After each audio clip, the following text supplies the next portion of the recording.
Ukraine अपनी वायु रक्षा क्षमताओं में उल्लेखनीय वृद्धि करने जा रहा है। इसके पायलट संभावित रूप से game changing F-16 fighter jet पर प्रशिक्षण ले रहे हैं।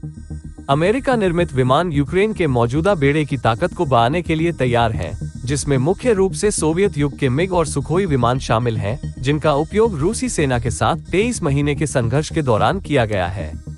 यूक्रेन के रक्षा मंत्रालय ने खुलासा किया है कि F-16 के लिए नामित पायलटों के शुरुआती समूह ने यूनाइटेड किंगडम में अपना बुनियादी प्रशिक्षण पूरा कर लिया है और अब वे डेनमार्क में जेट के साथ प्रशिक्षण के लिए आगे बढ़ रहे हैं।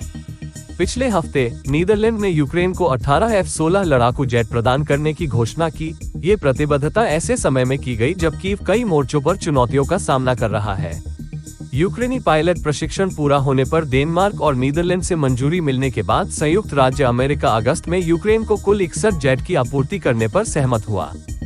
डच रक्षा मंत्री काजसा ओलोग्रेन ने संसद को लिखे एक पत्र में यूक्रेन को उन्नत जेट प्रदान करने के इरादे की घोषणा की। इस निर्णय को शुरुआत में गर्मियों में सार्वजनिक किया गया था। ओलोग्रेन ने कहा, F-16 के साथ यूक्रेन रूसी हमलों के खिलाफ बेहतर तरीके से अपना बचाव कर सकता है। उन्होंने विमान के महत्व पर जोर देते हुए कहा, विमान दिया जाना बहुत महत्वपूर्ण है क्योंकि वर्तमान में चल रही रूसी आक्रामकता समाप्त होने का कोई संकेत नहीं दिखाती है। यही कारण है कि हम यूक्रेन के लिए अपना समर्थन निरंतर जारी रखे हुए हैं।